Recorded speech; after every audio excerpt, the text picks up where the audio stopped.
الحمد لله خالق الوجود من العدم وجاعل النور من الظلم فمخرج الصبر من الألم وملقي التوبة على الندم فنشكره على المصائب كما نشكره على النعم ونصلي على رسوله الأكرم ذي الشرف الأشم والنور الأتم والكتاب المحكم وكمال النبيين والخاتم سيد ولد آدم الذي بشر به عيسى بن مريم ودعا لبعثته إبراهيم عليه السلام حين كان يرفع قواعد بيت الله المحرم فصلى الله عليه وسلم وعلى أتباعه خير الأمم الذين بارك الله بهم كافة الناس العرب منهم والعجم.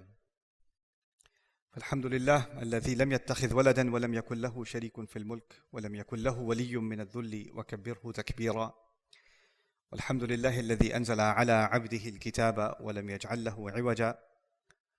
والحمد لله الذي نحمده ونستعينه ونستغفره ونؤمن به ونتوكل عليه ونعوذ بالله من شرور أنفسنا ومن سيئات أعمالنا من يهده الله فلا مضل له ومن يضلله فلا هادي له.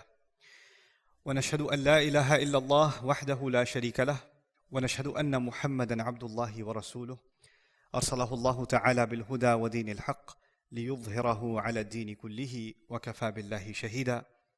فصلى الله عليه وسلم تسليما كثيرا كثيرا. أما بعد فإن أصدق الحديث كتاب الله وخير الهدي هدي محمد صلى الله عليه وسلم وإن شر الأمور محدثاتها وإن كل محدثة بدعة وكل بدعة ضلالة وكل ضلالة في النار.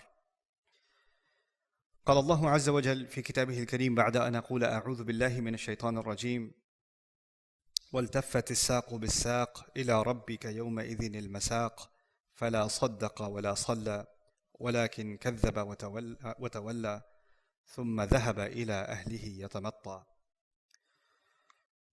رب اشرح لي صدري ويسر لي أمري واحلل عقدة من لساني يفقه قولي. اللهم ثبتنا عند الموت بلا إله إلا الله. اللهم اجعلنا من الذين آمنوا وعملوا الصالحات وتواصوا بالحق وتواصوا بالصبر. آمين يا رب العالمين.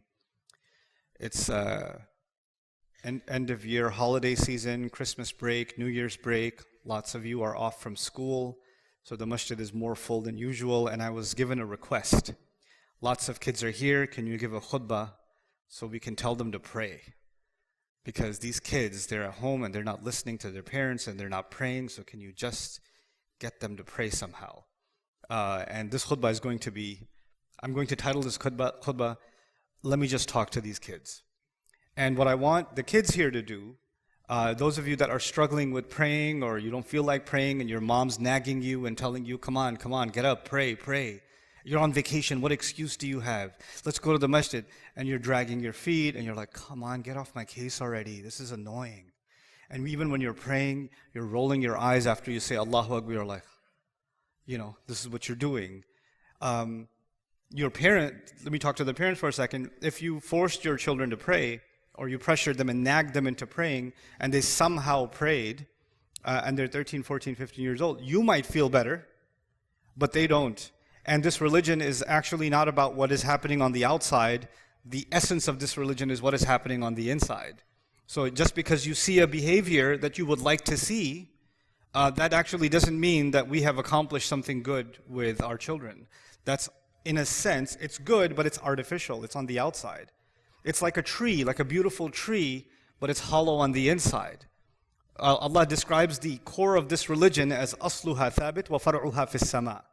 Right? Its essence is like a tree, like the roots are deep and firm, and then its branches go into the sky. When any human being is lazy about praying, and I'm not talking about 3 or 4-year-olds, and I'm not talking about 6-year-olds. I'm talking about children that are now cognitive, they can ask intelligent questions, they're smart, you guys can, the dad and the son or the daughter can play the same level video game, they can watch the same TV show, so they're at an ability where they can comprehend things at a higher level. They have some of the same interests that you have. If you're watching a game on TV, they're watching it with you, right? So they're not, at some things, they're at the same intellectual capacity as you. Of course, they're children, their brains haven't fully developed yet, but they're still lesser. But at some level, they have become intelligent beings. And they're now, demonstrating their ability to make their own choices and to think for themselves and to ask intelligent questions. So, for those of you young men and women that are sitting in the audience, and I'm not going to call you children, I'll call you young men and women. Let me just pretend that your dad is talking to you, or your mom is talking to you in this khutbah. I'm going to pretend I'm talking to my own kid when I'm giving this khutbah. And I'm not on a mimbar, I'm sitting at home just having a chat with my child. And how do I tell them to pray? The first thing I want to start by saying is there was a time, my dear, that I didn't know you, and you were not relevant to me. You didn't exist, I didn't care about you, never thought about you, you were nothing to me. Lam yakun shay'an madhkura. Quran says there was a time in the life of a human being where he was not remembered at all. And including me, I didn't remember you, I didn't know what your name was going to be, I didn't love you at all because you were zero to me, nothing to me.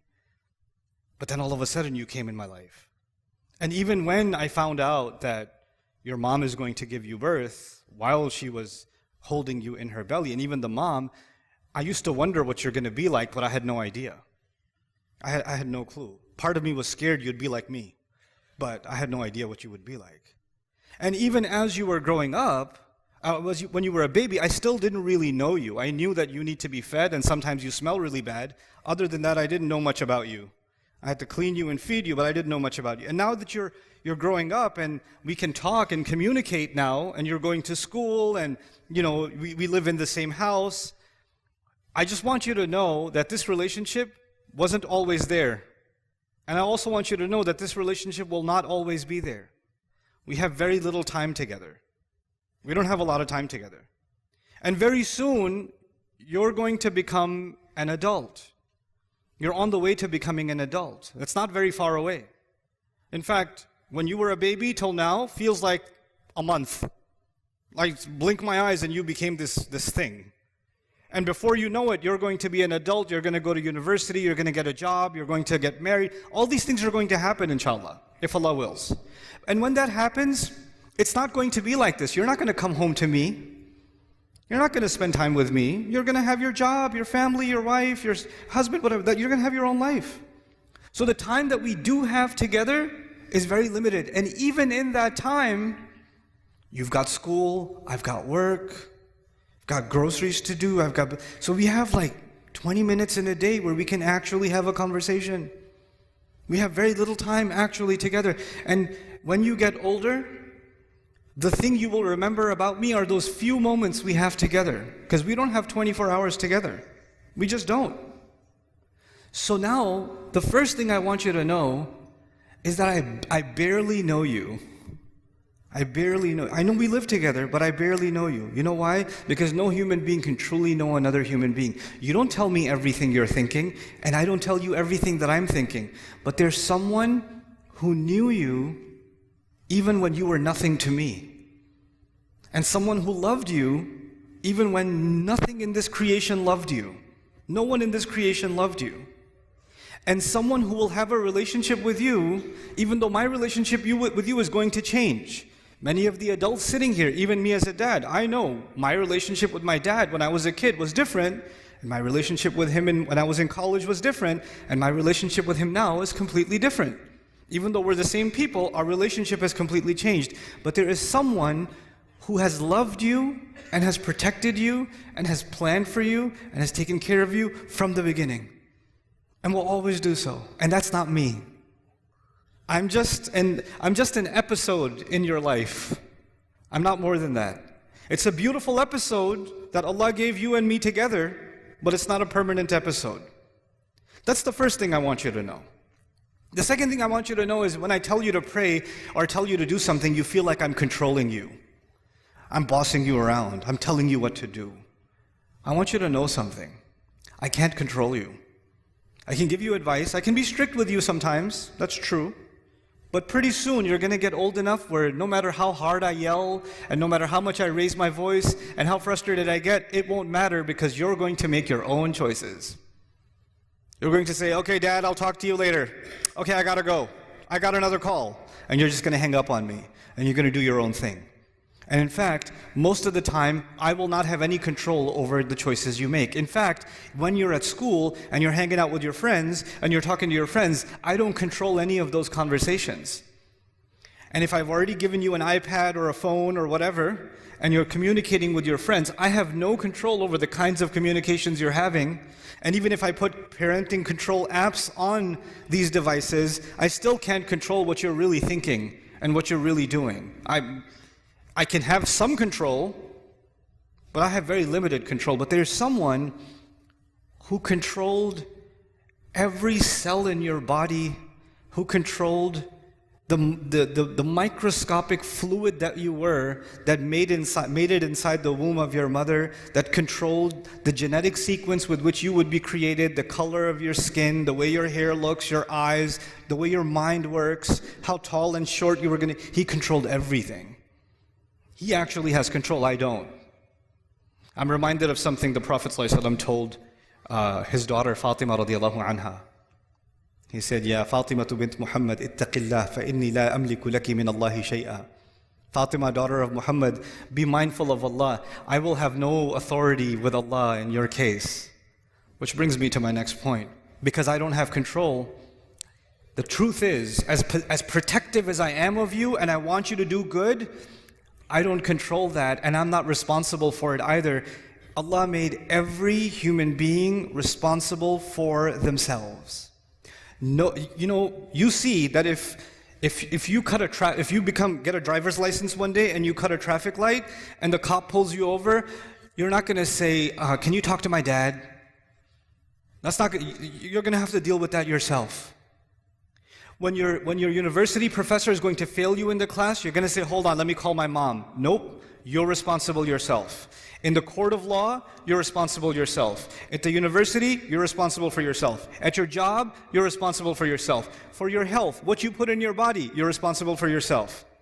For putting yourself in danger and hurting yourself, you're responsible for yourself. The older you're getting, the more freedom you have, the more responsible for yourself you are. You cannot be controlled by anyone and no one else is responsible for you. لا تزر وازرة وزر أخرى. Nobody will carry anybody else's burden. I am actually not responsible for you because Allah will, and on Judgment Day, absolutely, every one of us will come in front of Allah alone. Right now we're together, we live together, we're a family, we hug each other, I love you to death, I think about you all the time, but there's a day coming where we're going to be just as alone as we ever were in our existence. In fact, even if you come running to me at Judgment Day, it could happen that I'm going to run away from you. I don't know you, get away from me. I got my own issues right now.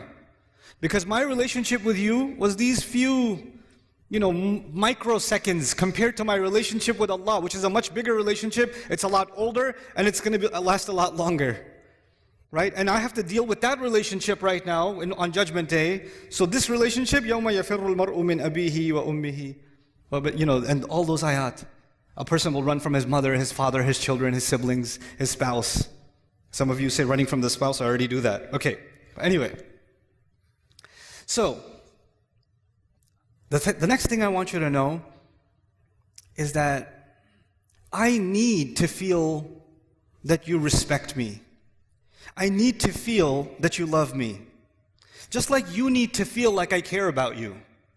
When you love someone, you kind of have some needs from them. You need for me to make sure that the house is taken care of. You need to make sure, my responsibility, you need from me that the electricity bills are paid and the heating is working. And you need for me to make sure that you can get to school. You need to make sure, for me to make sure that you have clothes. Those are my responsibilities. And I need to make sure that I feel some respect from you and regard from you and obedience from you. I get that. But the relationship you have with Allah is different. You have a lot of needs from Him. He has no needs from you. He doesn't need you at all, actually. He doesn't need anyone or anything. And let's just talk about you. When you say, why do I need to pray? Why does Allah need me to pray? Allah doesn't need for you to do anything. It's not about Him at all. Allah even says, when nothing will remain, let me just give you an example from the Quran, when nothing will remain in this universe. Let's talk about that about the glory of Allah for a second. Recently I was in Qatar during the World Cup. And the team that wins, so Argentina wins, and it's a glorious event, and they're being celebrated as champions, right? But imagine if and the athlete was being celebrated, but there was no crowd, no cameras, no stadium, nothing. A guy lives on his own on an island, and he kicks a ball into a goal and says, "Glory!" and nobody's there. That sounds psychotic, doesn't it? To have glory, you need to have an audience. To be acknowledged, you need to have people around, somebody to be acknowledged. To have praise, to have appreciation, you can't have appreciation by yourself. You got to have someone doing it for you. But Allah says, كُلُّ مَنْ عَلَيْهَا فَانٍ وَيَبْقَى وَجْهُ رَبِّكَ ذُو الْجَلَالِ وَالْإِكْرَامِ.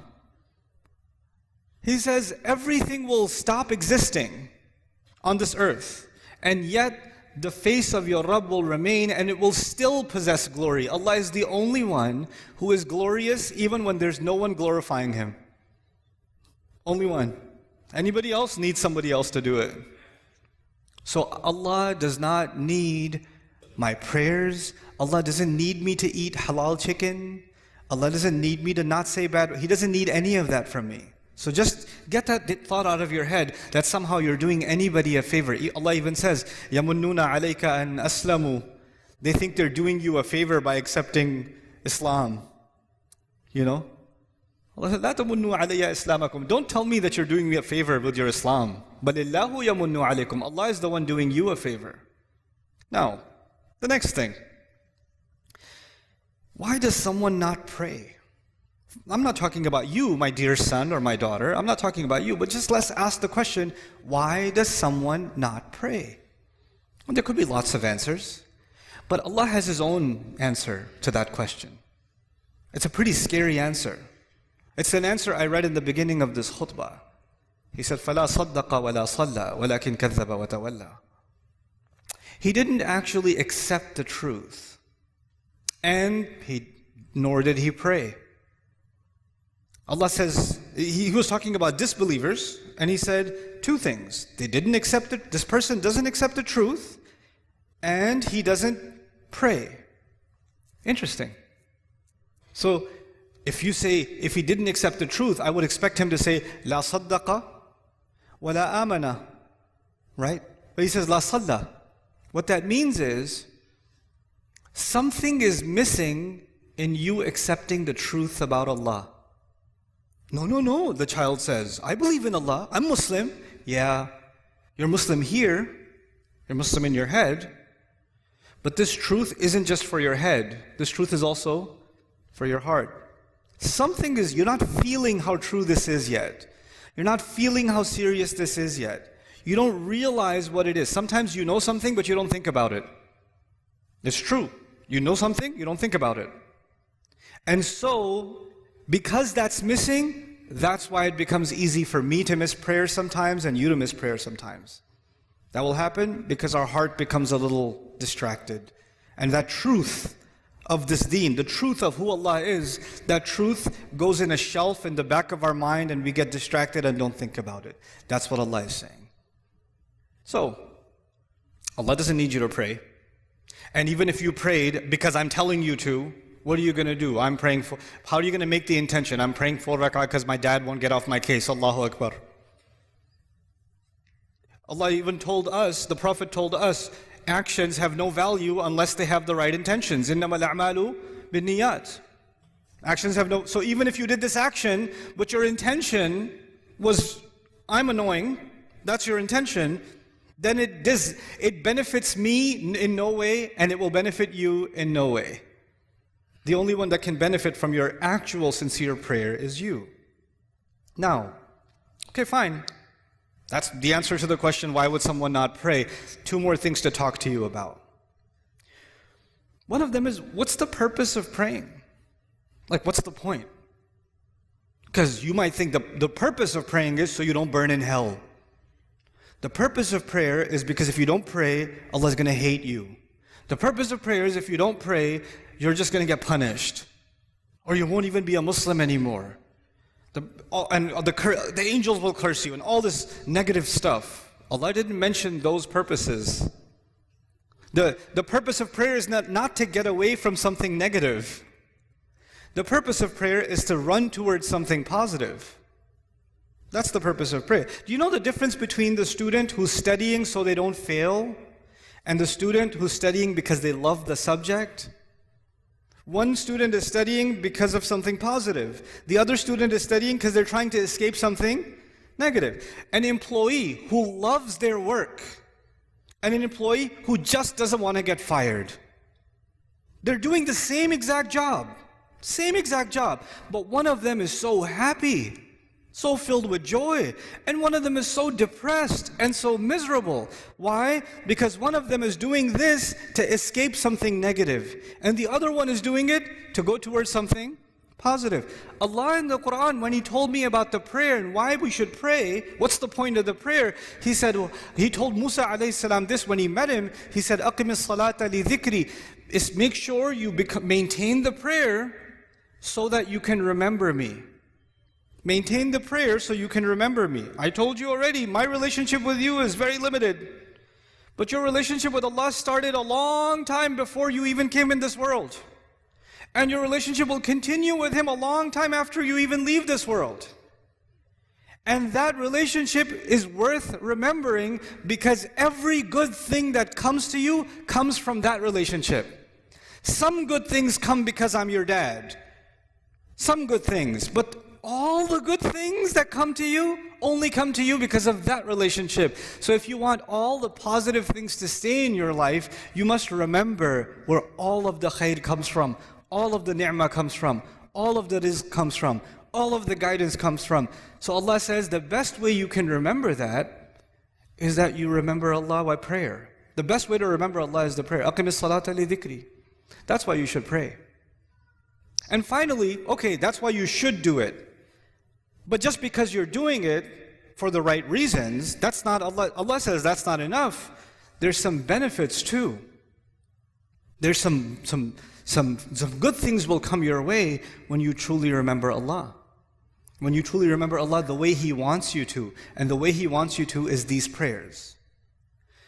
If you can do this, Allah says, إِنَّ الصَّلَاةَ تَنْهَا عَنِ الْفَحْشَاءِ وَالْمُنْكَرِ. And even in this ayah, وَلَذِكْرُ اللَّهِ أَكْبَرُ.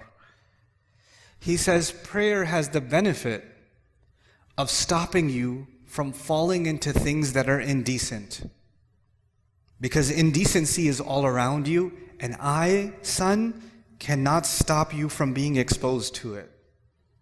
Indecency is on your device, indecency is at your school, indecency is among your friends, indecency is at an Eid party when you're going to a corner talking to your friends.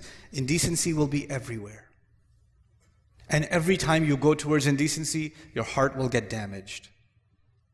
And Allah says, if you can maintain this prayer, it will prevent you from falling into indecency. And once you fall into indecency, then you become, like if you're breathing in pollution, at first you will cough, right? But if you stay long enough, you just get used to it. Well, indecency is like that. When you're taking it long enough, it's not that big of a deal anymore. You don't feel like protecting yourself from it anymore because your immune system has gotten corrupt, right? And then you're ready for even more toxic behavior, even worse things, wal munkar, even worse things that you can do. And this prayer will stop you from going down a negative path in your life. That's why you should pray. Now, these are the reasons you should pray, not because I'm telling you to pray. At the end of this whole journey, the decision is entirely yours. Because Allah might take me tomorrow. Allah might take me a year from now. And that relationship you and I have, even if we lived 100 years, we can't live longer than that. There's a time where this is going to end. But that relationship, if you really want to respect and honor that relationship, pray. That would be my advice to you. So, this is just a small reminder and I'll come back to the parents now, a small reminder for myself and for all of us parents, that the children we've been given are an amana. They are not something given to us so we can control them. The more we try to control them, the more frustrated we become anyway. And the more, I have seen this, especially in families that wanted to preserve the deen of their children, the more they tried to push the religion on their children with control, the more those children rebelled in the strangest ways. in the strangest ways. Because the thing that Allah wants to give, the opportunity you have with your children is not to make them surrender to your instructions. The opportunity you have with them is to make them think about things that only you can make them think about. Make them love things only you can make them love. Your kid loves basketball because he sees you play basketball. He loves the PlayStation because he sees dad play the PlayStation. You can put a love in your child because of how you are. You can do that. And when you tell your kid, do your homework, your kid is not going to be 40 years old and say, I love homework. But your kid could be 40 years old and say, I love basketball. My dad used to play all the time, loved it. What you love gets transferred over. What you instruct gets rejected. That's your reality. Forget your children. That's your own reality. Some of the things you love about your dad are the things that were passed down by love. And some of the things you hate about your dad are the things that he tried to shove down your throat. That's the reality of everyone sitting here. Even if you don't say it out loud, because we love our parents and we respect them, but there are some things that we didn't take from them. And there are some things we did, and the only things we did were the ones that were passed down by love. And that's actually the ishara given to us parents in the ayah of Surah Al-Isra. رَبِّ ارْحَمْهُمَا كَمَا رَبَّيَانِي صَغِيرًا. Rabbayani means when tarbiyah is used for growing a plant. You have to take care of the plant. You have to be delicate with it. You have to nurture it. You have to provide it soft soil. You have to remove the weeds from it. You can't yell at the plant. You can't say, get up already, grow already. You have to let it take its time. You have to see sometimes insects come and bite some of the leaves, and you have to remove the insects. And you cannot just, you have to sometimes be a little bit harsh with it, but just enough that the insect is removed, and then you have to water it again. This is us and our kids.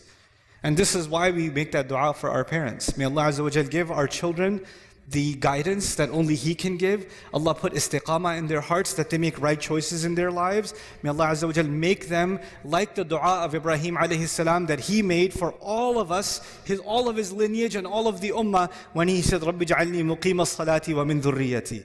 My Rabb, make me someone who established the prayer and from among my children also. And may Allah give the parents here, myself and all of you, make us examples of loving Allah and loving the prayer, so that our children fall in love with the prayer just because of the way we love the prayer. Barakallahu li wa lakum fil Qur'an al-Hakim wa nafa'ani wa iyyakum bil ayati wa dhikr al-Hakim. الحمد لله وكفى والصلاة والسلام على عباده الذين اصطفى خصوصا على أفضلهم وخاتم النبيين محمد الأمين وعلى آله وصحبه أجمعين. قال الله عز وجل في كتابه الكريم بعد أن أقول أعوذ بالله من الشيطان الرجيم إن الله وملائكته يصلون على النبي يا أيها الذين آمنوا صلوا عليه وسلموا تسليما. اللهم صل على محمد وعلى آل محمد كما صليت على إبراهيم وعلى آل إبراهيم في العالمين إنك حميد مجيد. اللهم بارك على محمد وعلى آل محمد كما باركت على إبراهيم وعلى آل إبراهيم في العالمين إنك حميد مجيد. عباد الله رحمكم الله اتقوا الله إن الله يأمر بالعدل والإحسان وإيتاء ذي القربى وينهى عن الفحشاء والمنكر ولذكر الله أكبر والله يعلم ما تصنعون. أقم الصلاة إن الصلاة كانت على المؤمنين كتابا موقوتا. There's someone taking shahada after the salah, so please wait. الله أكبر الله أكبر وأشهد أن لا إله إلا الله أشهد أن محمدا رسول الله حي على الصلاة حي على الفلاح قد قامت الصلاة قد قامت الصلاة الله أكبر لا إله إلا الله. استقيموا يرحمكم الله. الله أكبر.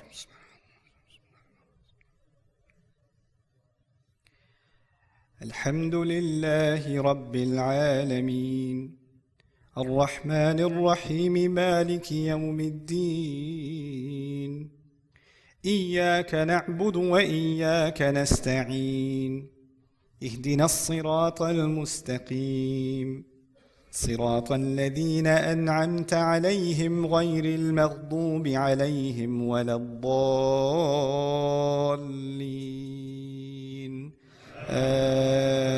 آمين. فلا صدق ولا صلى ولكن كذب وتولى ثم ذهب إلى أهله يتمطى أولى لك فأولى ثم أولى لك فأولى أيحسب الإنسان أن يترك سدى ألم يك نطفة من مني يمنى ثم كان علقة فخلق فسوى فجعل منه الزوجين الذكر والأنثى أليس ذلك بقادر على أن يحيي الموتى الله أكبر الله أكبر الحمد لله رب العالمين الرحمن الرحيم مالك يوم الدين إياك نعبد وإياك نستعين اهدنا الصراط المستقيم صراط الذين أنعمت عليهم غير المغضوب عليهم ولا الضالين